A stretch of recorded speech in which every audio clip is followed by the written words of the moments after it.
Drill Sergeant Krav stomped across the training grounds, his four limbs making aggressive impressions in the red dirt. Behind him, 20 recruits from across the Galactic Coalition followed in perfect formation, except for one. The human, Jack, lagged a few paces behind, his heavy breathing audible even through his atmosphere filter. "Recruit 679, Krav bellowed, mandibles clacking with irritation. "Your species requested admission to the Coalition forces. The least you could do is keep pace." Jack straightened and quickened his stride. "Yes, Drill Sergeant." Krav turned away with a dismissive huff. Humans. Deathworlders. Their planet's gravity was absurdly high, their atmosphere toxic to most sentient life, and their biology terrifyingly resilient. The Coalition had reluctantly admitted Earth to their ranks after witnessing humans survive conditions that would kill most species. But Krav remained unconvinced of their value as soldiers. "Today," Krav announced as they reached a massive metal enclosure at the edge of the training grounds, "you will face the war beast of Tentar 6. A collective shudder passed through the recruits. Every Coalition species knew of the war beasts, genetically, enhanced predators with diamond-hard claws, acid saliva, and a particular hatred for bipedal creatures. "Your task is simple," Krav continued. "Survive 10 minutes in the enclosure. No weapons, no tech assistance, just your wits and training." The recruits lined up before the enclosure's entrance. One by one, they stepped forward to receive their timing chips. When Jack's turn came, Krav leaned close. "Perhaps you'd like to withdraw, human. No shame in recognizing your limitations." Jack met Krav's compound eyes without flinching. "I'm ready." "Drill Sergeant?" Inside the enclosure, the war beast prowled. Standing 3 meters tall at the shoulder, its 6 limbs ended in hooked claws that could slice through battle armor. Its hide was mottled purple and gray, evolved to blend with the toxic forests of its homeworld. 4 rows of teeth gleamed in its elongated jaw. The first recruit, a blue-skinned Vorax named Trell, lasted 4 minutes before signaling for extraction. The medics carried him out, his exoskeleton cracked in 3 places. The next 5 recruits performed similarly, each emerging with injuries ranging from minor to severe. Then came Jack's turn. "Begin the timer," Krav ordered, expecting another quick extraction. Jack entered the enclosure cautiously. The war beast immediately locked its 4 eyes on him, nostrils flaring as it processed his alien scent. It released a bone-chilling howl and charged. In the observation booth, Krav and his fellow drill sergeants leaned forward. "Poor human," muttered Sergeant Lim, her translucent fins rippling with anticipation. "At least he'll die bravely." But Jack didn't run. As the war beast closed in, he dropped to one knee and lowered his head.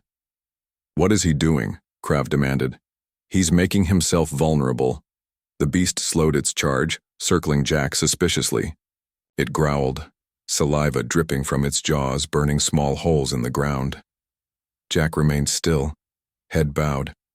After a full minute of tense standoff, he slowly extended one hand, palm up. "Impossible," Sergeant Lim whispered. The war beast sniffed. Jack's hand then made a sound none of the drill sergeants had heard before, a low, rumbling purr. "Check the beast control chip," Krav ordered frantically. "It must be malfunctioning." "All systems normal," the tech officer reported. "The beast is operating on its natural instincts." On the monitor, Jack was now standing, his hand resting on the beast's massive head. The creature had settled onto its haunches, its aggressive posture completely gone. 7 minutes, the timekeeper announced. "End the simulation," Krav barked. "But sir, the recruit hasn't requested extraction," Lim objected. "I don't care. Something is wrong." When the enclosure doors slid open, the drill sergeants rushed in, tranquilizer weapons ready. They froze at the sight before them. Jack sitting, cross-legged on the ground, the war beast curled around him like a protective pet, one of its deadly paws resting gently in the human's lap. Jack looked up. "Is my time up already?" Later in the commander's office, Krav paced furiously while Jack stood at attention. "Explain yourself, recruit," Commander Vex demanded. "On Earth we have similar predators," Jack said. "We call them big cats, lions, tigers. My family has worked with dangerous animals for generations. But the war beast is not an Earth predator, Commander Vex argued. No, sir.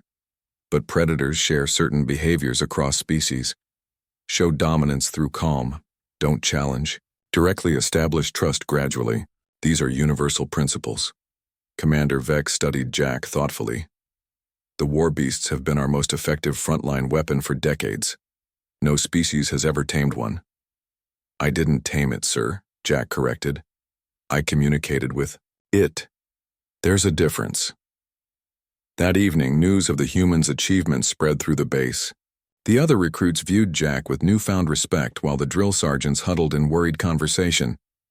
If humans can communicate with war beasts, Sergeant Lim began, then what else might they be capable of? Krav finished.